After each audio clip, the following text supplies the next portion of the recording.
ನಂಜನಗೂಡು ನಗರಸಭೆ ಅಧ್ಯಕ್ಷ ಮತ್ತು ಉಪಾಧ್ಯಕ್ಷರ ಚುನಾವಣೆಯಲ್ಲಿ ಶಾಸಕ ದರ್ಶನ್ ಧ್ರುವನಾರಾಯಣ್ ಮತ್ತು ಸಂಸದ ಸುನೀಲ್ ಬೋಸ್ ತಂತ್ರದಿಂದ ಅಧಿಕಾರದ ಗದ್ದುಗೆ ಹಿಡಿಯುವಲ್ಲಿ ಯಶಸ್ವಿಯಾಗಿದ್ದಾರೆ. ಜೆಡಿಎಸ್ ಜೊತೆ ಮೈತ್ರಿ ಮಾಡಿಕೊಂಡಿರುವ ಬಿಜೆಪಿ ನಂಜನಗೂಡಿನಲ್ಲಿ ವಿಫಲವಾಗಿದೆ. ಜೆಡಿಎಸ್ ಮತ್ತು ಬಿಜೆಪಿ ಎರಡು ಪಕ್ಷಗಳ ಸದಸ್ಯರ ಒಟ್ಟು ಬಲ 18 ಸದಸ್ಯರು ಇದ್ದರೂ ನಂಜನಗೂಡು ನಗರಸಭೆ ಆಡಳಿತ ಹಿಡಿಯಲು ಸಾಧ್ಯವಾಗಿಲ್ಲ.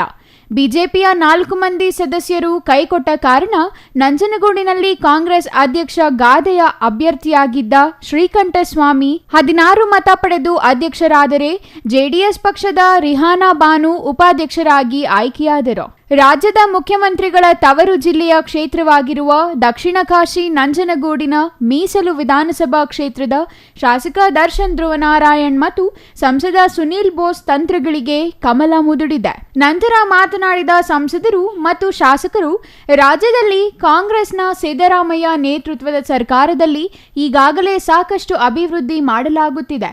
5 ಗ್ಯಾರಂಟಿ ಯೋಜನೆಗಳು ಯಶಸ್ವಿಯಾಗಿ ನಡೆಯುತ್ತಿವೆ. ಮುಂಬರುವ ದಿನಗಳಲ್ಲಿ ನಂಜನಗೂಡು ಧಾರ್ಮಿಕ ಪುಣ್ಯ ಕ್ಷೇತ್ರವಾಗಿರುವ ದೆಸೆಯಿಂದ ಹೆಚ್ಚು ಅಭಿವೃದ್ಧಿಪಡಿಸಲು ನೂತನ ನಗರಸಭೆ ಅಧ್ಯಕ್ಷರು ಮತ್ತು ಉಪಾಧ್ಯಕ್ಷರು ಮುಂದಾಗುತ್ತಾರೆ ಎಂದು ವಿಶ್ವಾಸ ವ್ಯಕ್ತಪಡಿಸಿದರು.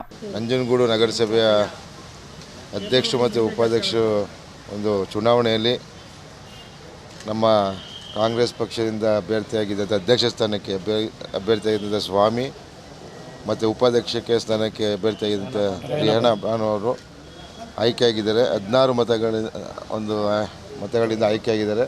ಮೊದಲಿಗೆ ಆಯ್ಕೆಯಾದಂಥ ಇಬ್ಬರಿಗೂ ಅಧ್ಯಕ್ಷರಿಗೂ ಉಪಾಧ್ಯಕ್ಷರಿಗೆ ನಾನು ಒಂದು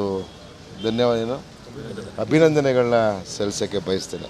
ನಿಮಗೆ ಹೇಳಿದ್ದು, ನಾವು ಕೂಡ ನಮ್ಮದೇ ಆದಂಥ ರಾಜಕೀಯ ತಂತ್ರಗಾರಿಕೆಯನ್ನು ನಾವು MLA ಸಾಹೇಬರಿಬ್ಬರು ಕೂತ್ಕೊಂಡು ನಮ್ಮದೇನಿದೆ ರಾಜಕೀಯ ತಂತ್ರಗಾರಿಕೆ ಮಾಡಿ ಈ ಸಲ ಹಿಡಿತೀವಿ ಅನ್ನೋ ವಿಶ್ವಾಸ ಇದೆ ಅಂತ ಹೇಳಿದೆ. ಅದರಂತೆಯೇ ನಮಗೆ ಬೆಂಬಲ ಕೊಟ್ಟಂಥ ಪಕ್ಷೇತರ ಅಭ್ಯರ್ಥಿಗಳಿಗೂ ಕೂಡ ನಾನು ಅವ್ರಿಗೆ ಧನ್ಯವಾದಗಳನ್ನ ತಿಳಿಸೋಕ್ಕೆ ಬಯಸ್ತೇನೆ.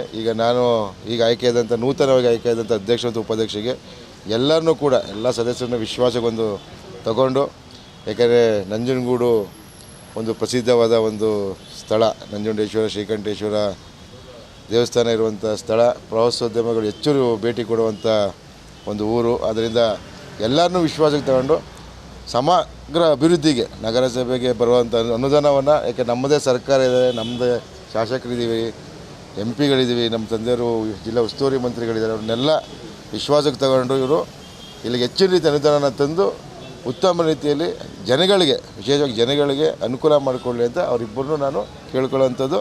ಆ ರೀತಿಯಲ್ಲಿ ಕೆಲಸ ಮಾಡಿ ಅಂತ ಅವ್ರಿಗೆ ಒಂದು ಸಲಹೆನೇ ಕೊಡ್ತಿರೋಂಥದ್ದು. ಜೊತೆಗೆ ಶಾಸಕರು ಮತ್ತು ಸಂಸದರಾಗಿ ಸದಾ ಅವರ ಜೊತೆಗೂಡಿ ಕ್ಷೇತ್ರದ ಅಭಿವೃದ್ಧಿಗೆ ಮುಂದಾಗುತ್ತೇವೆ.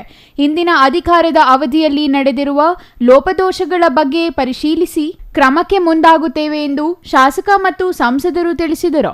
ಇವತ್ತಿನ ದಿವಸ ಮೊದಲನೇದಾಗಿ ನಾನು ನೂತನವಾಗಿ ಆಯ್ಕೆಯಾಗಿರುವಂತಹ ನಮ್ಮ ನಗರಸಭಾ ಅಧ್ಯಕ್ಷರಾಗಿ ಶ್ರೀಕಂಠಸ್ವಾಮಿರವರು, ಹಾಗೆ ಉಪಾಧ್ಯಕ್ಷರಾಗಿ ರಿಹಾನಾ ಬಾನುರವರು, ಅವರಿಗೆ ಮೊದಲನೇದಾಗಿ ಅಭಿನಂದನೆಗಳನ್ನು ಸಲ್ಲಿಸ್ತಾ, ಅವರ ಶ್ರಮ ಸತತವಾಗಿ ಸುಮಾರು 2 ತಿಂಗಳ ಕಾಲ ನಿರಂತರವಾಗಿ ಶ್ರಮಪಟ್ಟು ನಮ್ಮ ಪಕ್ಷದಿಂದ ಯಾವ ರೀತಿಯಾದಂಥ ತಂತ್ರವನ್ನು ಮಾಡಬೇಕು ಅಂತ ನಾವೆಲ್ಲರೂ ಕೂಡ ನಿರ್ಧಾರವನ್ನು ಮಾಡಿ ಇವತ್ತಿನ ದಿವಸ ನಮ್ಮ ನಂಜನಗೂಡು ನಗರಸಭೆ ಅಧ್ಯಕ್ಷನ ನಾವು ಎಲ್ಲರೂ ಸೇರಿ ಇವತ್ತು ಆಯ್ಕೆಯನ್ನು ಆಗಿದ್ದಾರೆ. ಆದ್ದರಿಂದ ನಾನು ನಮ್ಮ ಪಕ್ಷದ ಗೌರವಾನ್ವಿತ ಎಲ್ಲ ಕಾರ್ಯಕರ್ತ ಬಂಧು ಮಿತ್ರರಿಗೆ ಮೊದಲನೇದಾಗಿ ಗೌರವಪೂರ್ವಕವಾಗಿ ಧನ್ಯವಾದಗಳನ್ನು ಸಲ್ಲಿಸಲಿಕ್ಕೆ.